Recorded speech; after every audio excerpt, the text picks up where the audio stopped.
In broad daylight, a man was handcuffed simply for looking suspicious. The officers had no idea the black man they were arresting was a judge. The very next day, he would preside over their case, exposing a system that had failed them all. What happened next? This story will shock you, but let's start from the beginning. In the bustling downtown of Silver Springs, Officers Bradley and Carter patrolled the busy streets with an air of superiority that had become their trademark. Their reputation for targeting individuals they deemed suspicious preceded them. Locals whispered about it, but few dared to challenge it. Today, their attention was drawn to a man who, by their standards, didn't belong. Judge Elijah Vance, a middle-aged black man with an aura of quiet authority, emerged from a sleek black sedan parked near City Hall. His impeccably tailored navy suit, adorned with a crisp white pocket square and polished leather shoes, exuded success and professionalism. In his hand was a well-worn leather briefcase, a testament to years of diligent work. Elijah radiated confidence, his calm stride suggesting a man of purpose. But to Bradley and Carter, his polished demeanor was not a sign of respectability, but a red flag. "Hey you! Stop right there!" Bradley barked, his hand instinctively hovering near his holstered weapon. His voice carried the weight of assumed authority, a tone sharpened by prejudice. Elijah halted, turning slowly with a flicker of disbelief in his eyes. His composed face betrayed only a momentary hesitation before he addressed the officers. "Officers, is there a problem?" His voice was measured, steady, and utterly devoid of panic, a response that seemed to unsettle them. "We received a report about a vehicle matching yours being involved in a theft nearby," Carter added, his tone dripping with feigned concern. The accusation was utterly baseless, fabricated out of thin air, but Elijah's calm demeanor seemed to provoke them further. Elijah raised an eyebrow, his voice unwavering. "That's a serious accusation. May I see the report?" Bradley gritted his teeth, irritation flashing across his face.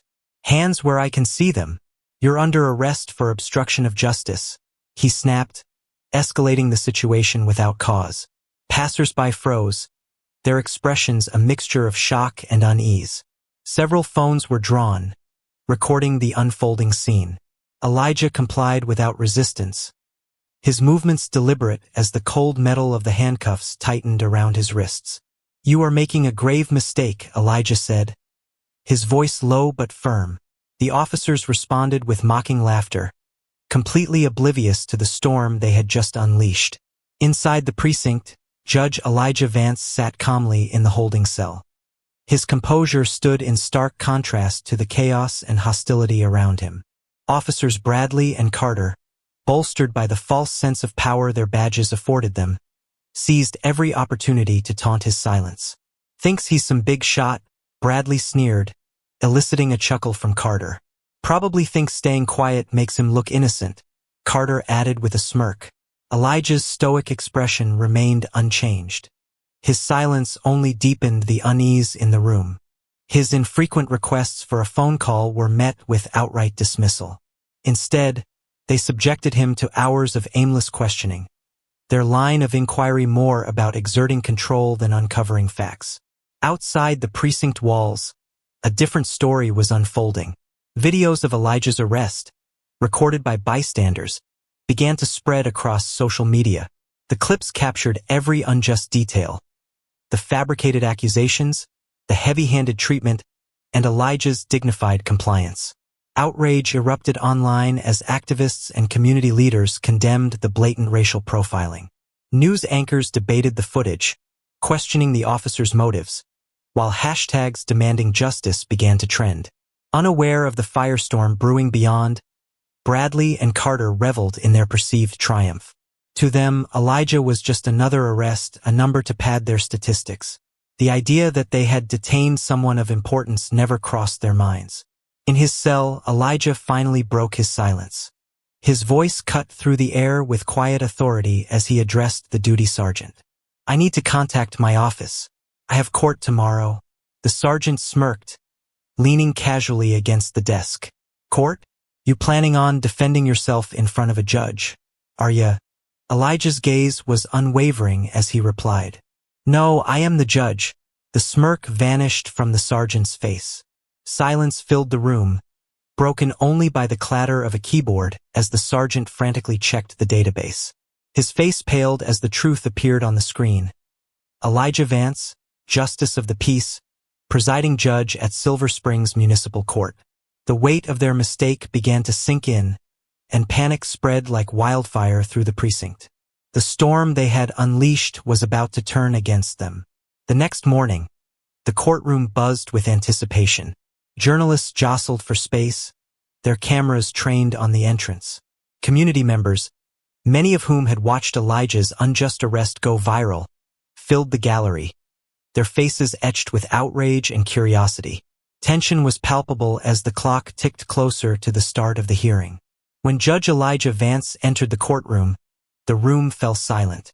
Adorned in his judicial robe, he walked with measured confidence, his presence commanding respect.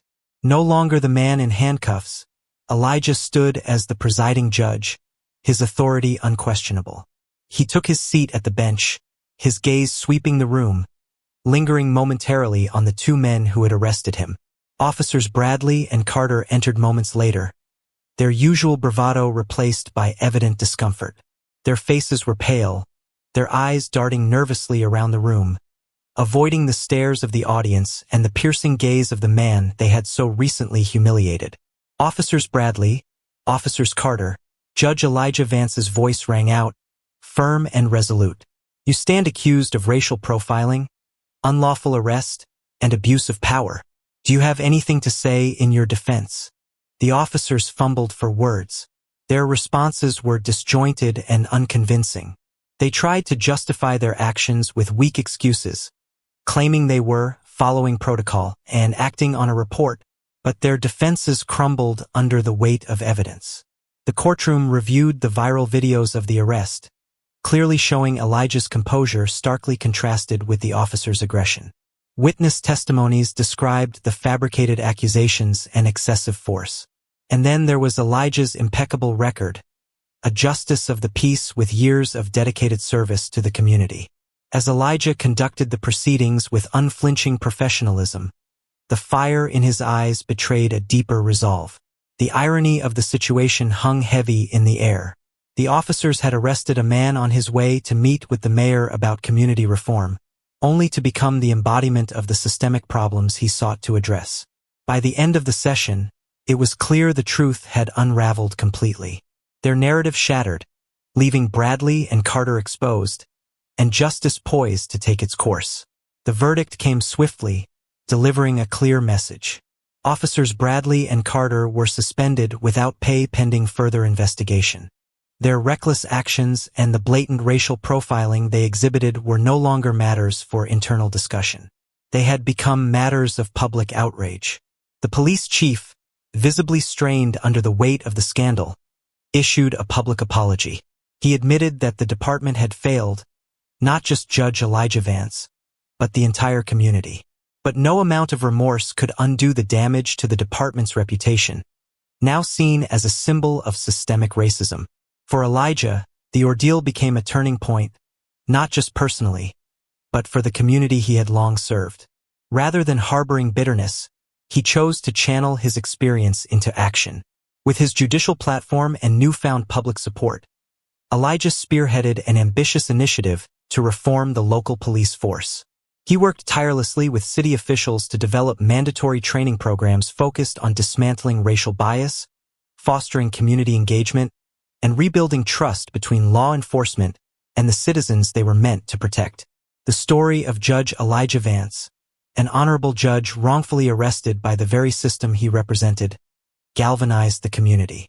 Protests demanding accountability spread across the city, with citizens of all races and backgrounds coming together in solidarity.